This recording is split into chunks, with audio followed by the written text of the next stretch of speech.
the Department of Communication in Phillipsburg. This is 30 Minutes with Government with Cedric Peterson.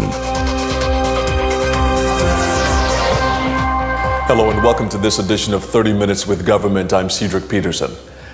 Women's Desk is celebrating its new image. On Monday, March 9th, the organization, which falls under the Ministry of Health, Social Development and Labor, unveiled its new logo at the Gaston Bozeman Help Desk in Hope Estate. The unveiling was held as part of the observance of International Women's Day, which is celebrated annually on March 8th. Director of Women's Desk, Ms. Ida Holloman, in her address, acknowledged those who have contributed to building Women's Desk and expressed her excitement as it relates to the future of the organization.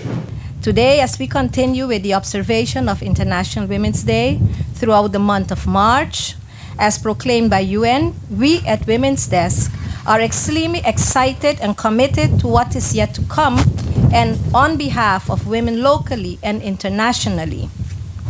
My task this afternoon is to take you through a walk into the future. Ms. Joy Arnell gave us a picture of the past.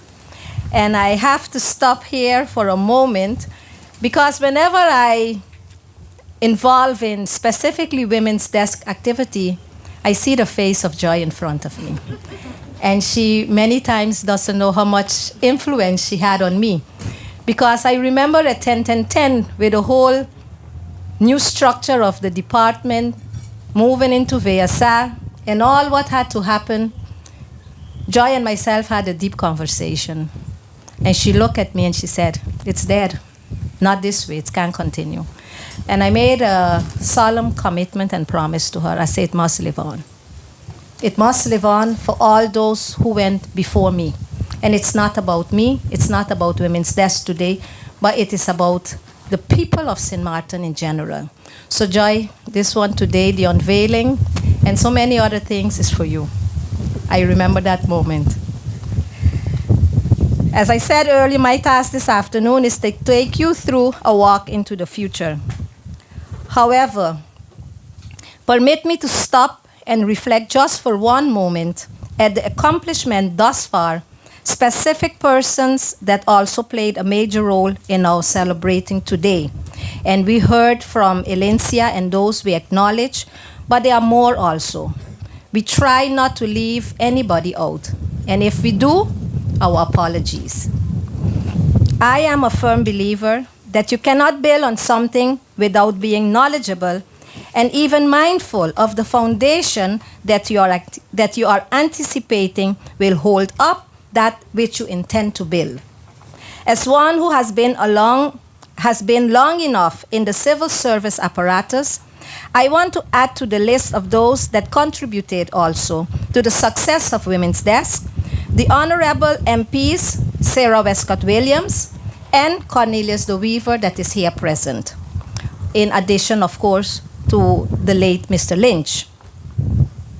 Their support and persistency to keep the vision alive during their tenure as commissioner and or minister. Too often a vision can be aborted if others don't buy into it. We are given, at least we were given, and still given, the freedom to restructure and reposition Women's Desk without any negative interference from their ends. And for this, we say in person, Mr. Cornelius de Weaver, our Honorable Member of Parliament, thank you, because we had that opportunity during your time as Minister of Public Health, Social Development and Labor. Thank you so much. The future of Women's Desk. Where are we taking Women's Desk? Today, we are not only unveiling the new Women's Desk logo, but that of Community Development, Family and Humanitarian Affairs also. As we, at Women's Desk, is an integral part of family affairs within community development. However, the focus is on Women's Desk and the unveiling of the new logo, which symbolizes the new public identity. With this new identity, we introduce our new email address, our new structure, and permanent housing of Women's Desk at this very same location. In addition, we will continue to strengthen and restructure where need to the ongoing works activities and programs such as counseling, care, and our various empowerment, as well as community outreach programs and information sessions.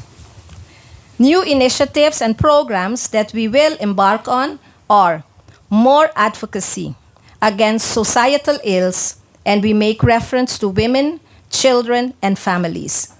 We have been silent, and I think too silent, but it's time to speak up against those ills. More outreach in the area of community networking, such as specifically with women helping women. We talk about a village raising the child philosophy. Outreach programs geared specifically towards teen parents, which right now we are faced with on a daily basis. Last but not least, the establishing of our sexual reproductive health within the Ministry of VSA, which encompass family planning in collaboration with our colleagues of Collective Prevention Services, CPS, and social development. Community development, by extension Women's Desk, will be carrying out specific tasks related to family planning. Meanwhile, at Interim Minister of Health, Social Development and Labor, the Honorable Rita Bourne-Gums addressed those in attendance, where she acknowledged the strength of women in our community while stressing the importance of all organizations in support and protection of women to unite in their efforts. I would like to say, women of St. Martin, women on St. Martin. Yes, the theme is empowering women, empowering humanity. Picture it. Let's make it happen. And I say that to Women's Desk, and I say that to the young women of St. Martin. Our abilities are infinite, and the result of our exhausted energies generate great value at the world at large. We have all accomplished great things. Nevertheless, there are still women who are not being able to express themselves freely. Women on St. Martin, let's energize our spirits and celebrate everything our local and international women have achieved, especially taking the time to acknowledge our dear mothers. One of the speakers before me mentioned that it takes a woman to raise a family, and I totally agree. Being raised by a single mother of 5 children, and I can proudly say thank you, mother, for that, because it shows us strength that no matter how many challenges that our mother faced, she nurtured, and I can say this in a very positive manner, she nurtured 5 positive, well-rounded individuals. There are many other women on St. Martin, and just to name a few that I admire in terms of what they have achieved. Dr. Nilda Arduin, the Ombudsman. Our first Prime Minister, former Prime Minister, Sarah Westcott Williams. In the arts, Nicole de Weaver, what she has done, going abroad and receiving honors amongst many other persons. Tamara Leonard, her strength and her fight, and that awareness that she has brought to many women in our community in order to stay strong and fight against cancer. That's just to name a few of the strong women that we have here in St. Martin. I request of all of the women's organizations, Phenomenal Women, and all of the other organizations that was mentioned before, to join together, join forces, and let's unify the women on St. Martin. Let us stand together and recognize the worth in us as women. Let us promote each other towards the advancement in many other fields, especially those fields, no offense men, that are dominated by men. Let us support each other, and let us stand by each other and be each other's sister. For without each other, we might not reach to those pathways that we can reach by the encouragement of our fellow aunt, sister, niece, grandmother, or mother. I would like to encourage our young women, along with the initiative of Women's Desk, to get creative, and again, let us make it happen. Maybe you want to study in a field that is dominated by men and don't ever feel that is a far-reaching goal that you may never see. For profound significance and empowerment to women in St. Martin, I seek to acknowledge the month of March, officially known as the month of women's history. This will be elaborated later on during the month. But I would like to continue. I always end my speeches by saying, may God continue to bless all the women and men on St. Martin. And may God bless St. Martin. Thank you. Stay with us. You're watching 30 Minutes with Government.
We're not just another Caribbean airport. We're an international gateway, designed with you, the traveler, in mind. SXM provides a state-of-the-art international travel experience, where ease and convenience is second only to safety and efficiency.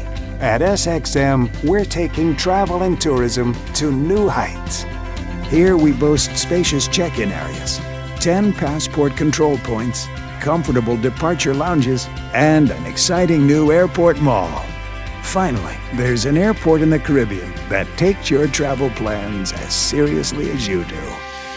Princess Juliana International Airport. The experience will move you.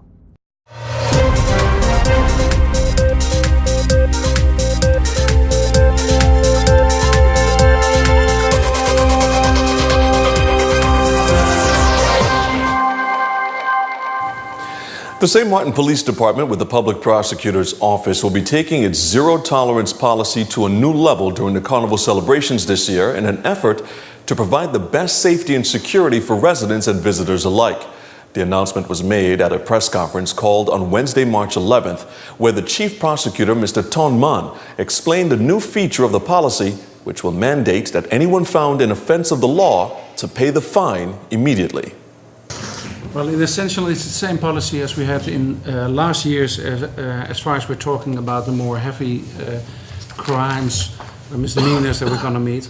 When you're talking about assault, those kind of things, the possession of a firearm, the policy is the same as in the previous years. That means we're going to take you in, we're going to lock you up when you have those things in possession, or whether you command this kind of acts. And we're going to try to keep you detained as long as it is possible for the duration of the carnival season. Of course, it depends on whether the judges will agree with us in the specific cases to keep someone locked up, but those are the more heavy ones, and we're going to try to keep you locked for the complete carnival period.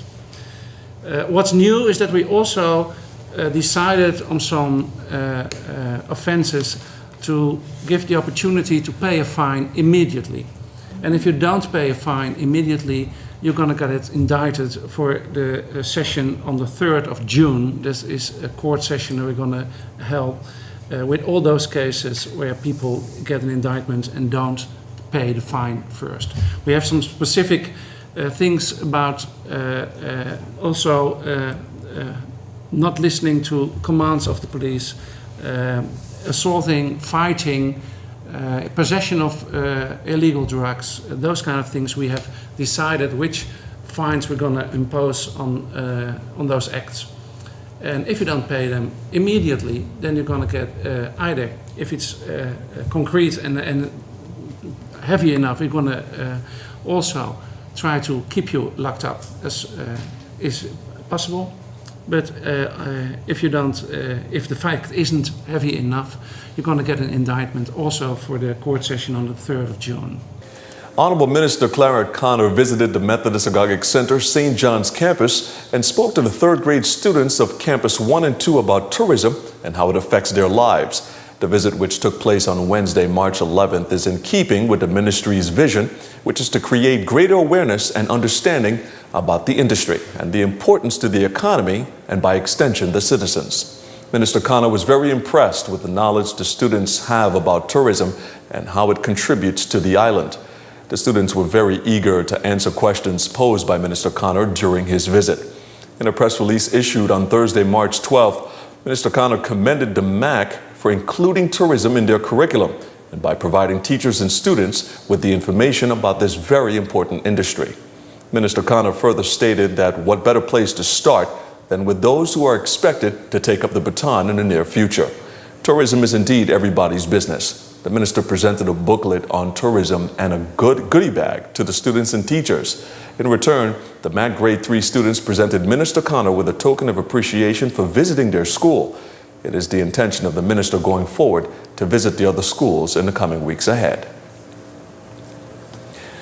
In a statement issued on Sunday, March 15th, Interim Minister of Public Health, Social Development and Labor, the Honorable Rita Bourne-Gums, says that she was informed by management of SZV on the current situation as it relates to the ongoing investigation into the alleged selling of medical cards.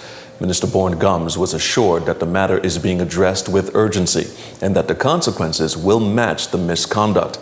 The Honorable Minister was guaranteed that SZV's ability to handle the matter is imminent based on the plan of action that was presented to her during an extensive relevant meeting with the management of SZV.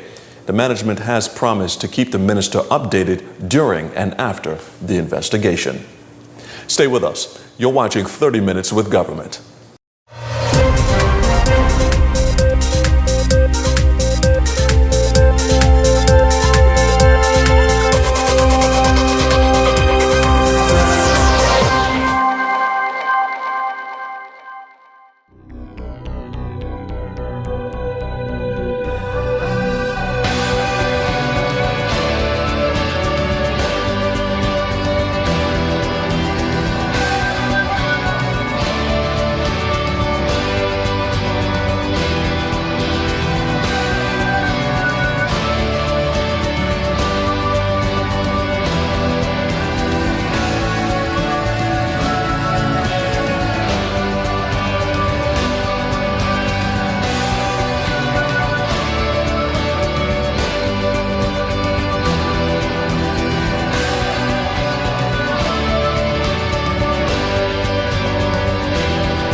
We're not just another Caribbean airport. We're an international gateway, designed with you, the traveler, in mind.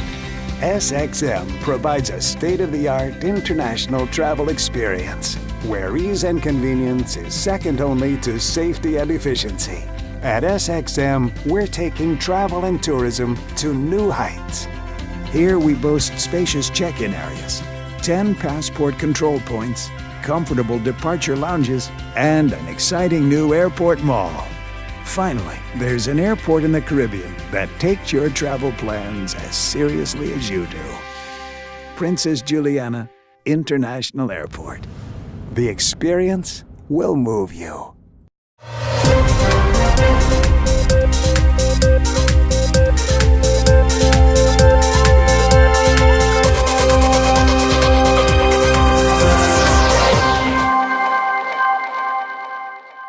The Council of Advice held a lecture at the University of St. Martin on Monday, March 9th, entitled Legal English Within the Dutch Legal System in St. Martin, which was delivered by social linguist Mr. Eric Mates. 30 Minutes with Government will now bring you a short excerpt of that presentation. I asked to be able to introduce myself because I am actually approaching legal Englishes from another perspective than what you might expect. Now, some of you have been in a course that I recently gave over here, but most of you weren't. So let me just tell you what I do in life. I'm not a lawyer. I'm a linguist. I'm a social linguist. And a social linguist is somebody who works on the way languages affect people in society, the way people perceive each other through language, and the way languages relate to each other, of course. And it's our job as social linguists, there aren't too many of us, it's not a bad thing for this world, but you need some. It's our job as social linguists to actually find ways in which you can include as many possible people in a society through language. Now, what has that got to do with law? You could say not that much, but at the same time, law is our tool to create a society in which everybody feels safe, feels present, feels recognized, etc., etc. So based on these principles, we look for solutions. Now, what I'm going to try to do today with you, and I stress the word try, because I don't have all the answers, you have a lot of answers as well, is do a mental exercise in which we're first going to look at what kinds of legal English do we have? What is legal English actually about? Because I understood that there is a discussion going on legal English. That's why I got flown in, I think, to give this talk. So then we're going to look at how you can translate law.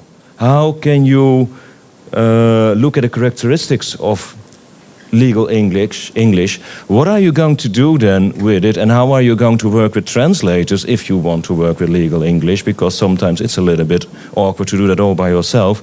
And then we are going to look at actually the emergence of a new legal language, which is St. Martin legal English. The first question you have to ask yourselves is about what are we actually talking. You are facing an issue in St. Martin where there's a discussion going on about the question of what are we going to do with English in our legal system. Now, if you talk about languages, you have quite a variety of approaches to that. First of all, you know that there are standard and non-standard varieties of English. Being from St. Martin, you probably know the St. Martin variety. Being from Aruba, I know the St. Nicholas variety. Having grown up in Belgium, there were a lot of Brits coming over there. They've got a different accent, you know.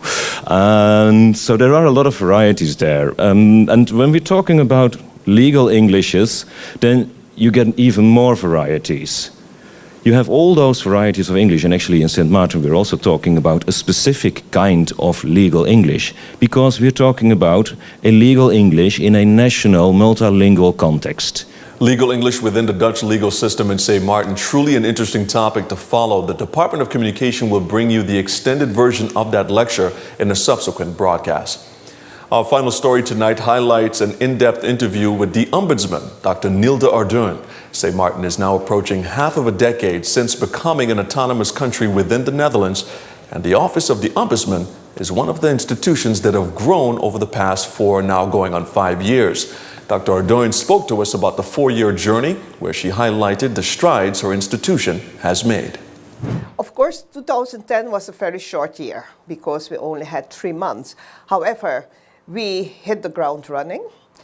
Ombudsman was not an institution known to St. Martin, and I didn't have a staff. My first staff was the Secretary General. I was so lucky and happy to have her. That was Miss Patricia Phillips, and she has been a civil servant for over 35 years at the time. And so we took the law. There were only 2 articles in the Constitution and a law on Ombudsman, and we took the law and dissected completely. In the first year, we called it then the birth of a new institution. We made the standard forms as we try to figure out, yes, on our own what this means, immediately I realized that since we have no precedents, I'm not going to reinvent the wheel. So I immediately went out there internationally and in the region to start networking, to learn what this institution is all about. So the second year, we termed it Building a Solid Foundation.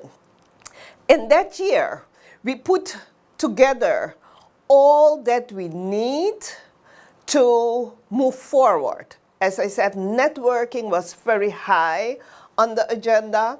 In that first year, I made trips to Vienna to learn how to investigate, because what does the Ombudsman investigate?